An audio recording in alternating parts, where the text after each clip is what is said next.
Oh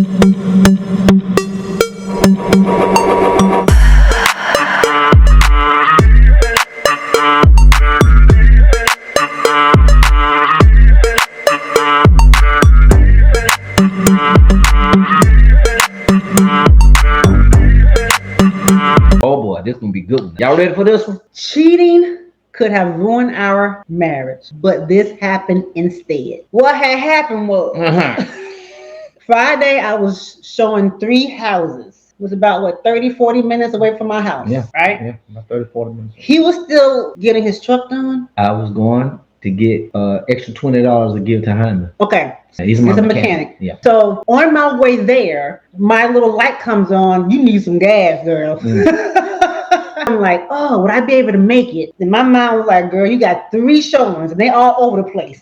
You might want to stop.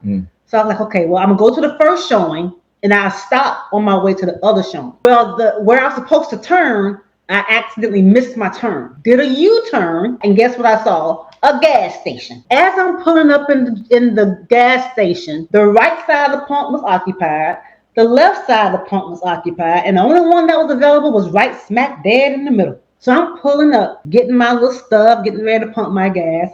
And as I'm preparing to get out of the car, I look up and guess who I see? Whoop, there it is. My husband. I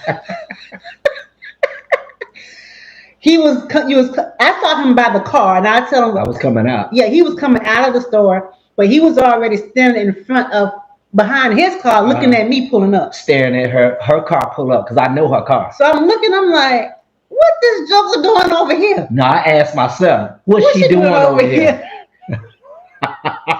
So he comes walking to my car and I get out the car. And then we're kind of laughing and joking like, what you doing over here? What you doing over here? Right? So he comes on my side. You go around to, I said, babe, you gonna pump my pump? You gonna pump my gas? He said, of course. So while he's pumping the gas, we chit-chatting. We're doing a little skit. What you doing over here? Go ahead, babe. What you doing over here? I got a showing over here. I caught you, didn't I? I said, no, I caught you. I said, who in that car?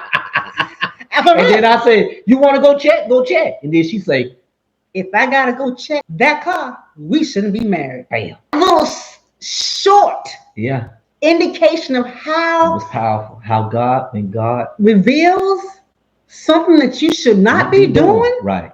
That could have went a whole different way. That's how really people get caught, because if you're doing something wrong, it's going to be exposed. Because anything in the darkness that you do, it's going to be exposed and it's going to come to the light. Now let's change that scenario. Right. What if I was with a dude that I wasn't supposed to be with? Right. And he was in the car. And I look up at him. My heart would have been beating. Right. I would have been. Y'all know how it is when you getting caught being the cheater. And the same thing with me. And not only that, when you cheat, I was thinking about all the blessings. Yeah. I was thinking about the Holy Spirit leaving me. The anointing is like tainted. Yeah. Because we don't understand when we're in disobedience and we're doing something like that, it's like the hand of God is like, oh, no. It could have been, we would have not only affected our marriage, we got divine, our family, our friends, you all. Because now we got to come to YouTube. No. We're telling y'all God put this together. And here now here I got to come. We got to come and tell y'all guess what? We don't messed up. Y'all know how you not look up to people, but you look at people as examples of what God can do. Keep that straight and narrow path. Yes, and then when they show you, crap. Not that I'm not saying couples are perfect, right? But there's just certain areas that you just should not touch, and that's one of them. This is why I always say God can't fail. People can fail, but God can't fail. And we talked about that earlier when we were talking about where God would allow you to go through so much in your life for a reason. For when he really puts you in the position that he wants you to be in, he knows that you ain't gonna mess that up. Because of, the consequences, the circumstances, what can happen if you do mess that up. Because before I even met Marshall, and before Marshall and I was put together, remember, I was already in a previous marriage before. So I understood that particular person messed up the doggone marriage by what they did. See what I'm saying? What they did against me. So I already know when I saw that, because I used to always say, no, you gonna mess up before me. Because I saw what my daddy did to my mama. He was cheating all the time. I saw him cheating with his girlfriends on other women all the time.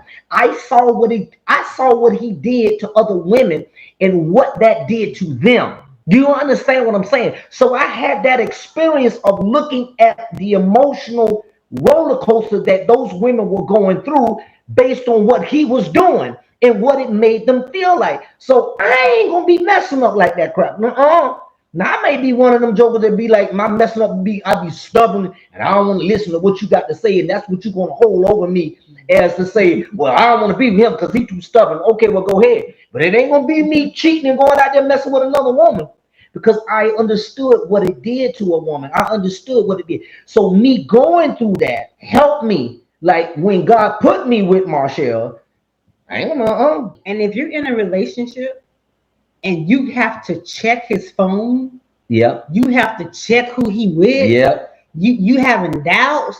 There's trust issues. Mm-mm-mm. Red flag. Absolutely. You better run. Yep. Stop trying to make it fit. Yep. If you don't trust him, there's got to be a reason. Either you're insecure, which means you shouldn't even be with nobody. If it doesn't fit, you must have quit. He's giving you a reason not to trust him. That's not God. Mm-mm. Always looking over your shoulder. Mm-hmm. That's where is the peace in that? It was peace when I drove up and saw my husband out of nowhere. Yeah. There was nothing but peace, love. I tell you, when I saw her, I just like, that was looking good. look at her. Look at her. She don't even see me. And I just stood up there, just waited to my car. She pulled right on up, and I was just standing there like, oh, my baby, look at her. Out of the blue, she just come right in there. And when it blessed me when she said, if I got to go look in that car, then we don't need to be together. That blessed me because it lets me know she trusts God. That God put us together, and God is not going to put her with somebody who gonna play games with her or do anything that is unfaithful in the marriage. That's why I say God can't fail. And this is for singles too, because when I was single, I was with men I could not trust, trying to make it fit. Oh, he not perfect. We all make mistakes, y'all. If you really have a relationship with God, do you truly believe that? Yeah. Because there's certain things that should not happen. Nope. And that's one of them, because they're showing you who they really are. That's a character flaw. Yeah. And there's certain things that's just a deal breaker. And that's one of them. Yeah. Personality issues, we all have them. All of us. Insecurities, we all have them. But when you have someone that can ruin your life, your mental, that's abuse. Yep. I don't care what you call it, physical, emotional, spiritual. How can you say that's God? Yeah. He's showing you a preview of a coming attraction. Yeah. If you're together, you minimize it because you love him. You're looking at it from this one standpoint. But when you are married, it is maximized. That's right.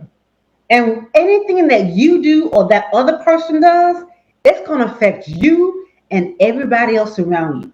That sin is like a domino effect. So this could affect not just our testimony marriage, but it could have affected everything. Messed up God's glory. Everything. Yeah. After everything, we kissed each other, and she was telling me where she was going. I said, okay, I'm gonna go get Hyman back his money, and we went on our way. We kissed each other, and she went on her way. I went on my way. And when we came back, we was like, babe, when I drove off, this was going through my mind, and he was saying the same thing. It could have went totally different. Like, man. Have you been in that type of relationship? So that's what we want to say. It just goes to show you that when God put two people together, I keep saying it. He adds no sorrow. He adds no sorrow, and that he doesn't fail. Yes, we have our issues that God still is molding and shaping us, and even in 14 years, going on 15 years, it's a nonstop, because you're constantly growing, you're constantly evolving in the marriage, you're constantly getting better. You're never going to be perfect, but you're always going to continue to grow with each other and see each other growing. So in this situation and that what took place, it just let me just like, God, this is what I was talking about. Like, God don't make mistakes. People make mistakes, but God ain't gonna allow you to make him look like a fool because he ain't no fool. He ain't gonna allow you to make him look like he don't know what he doing. Or be a stumbling block for other Be a people. stumbling block for other people. God is not gonna do that. You know, God is not going to put us in this position where we on these videos and we are speaking to you guys and encouraging you guys and enhancing you guys and giving you guys the stories about what we're going through and the things of what we're going through, and we're trying to be transparent and we're opening up our lives and opening up our flaws and our weak areas and telling you don't do this because we don't want you to experience what we experience. And we have challenges in our marriage. Absolutely. Don't get it twisted. Absolutely, But it's not challenges where we cannot. We're learning from those challenges. When you commit adultery and fornication, that's hard to come back. That's why he gives you a way of escape when those things happen. Absolutely. But other things you got to work through. You got to work through. I'm like, God dang, I can't leave. No, you got to stay there. You got to stay there. Man, Yeah, he and she. God dang, I got to stay there. It's an assignment. Marriage is an assignment. When God put it together, y'all got to understand that marriage is an assignment. It is only an assignment to bring God glory.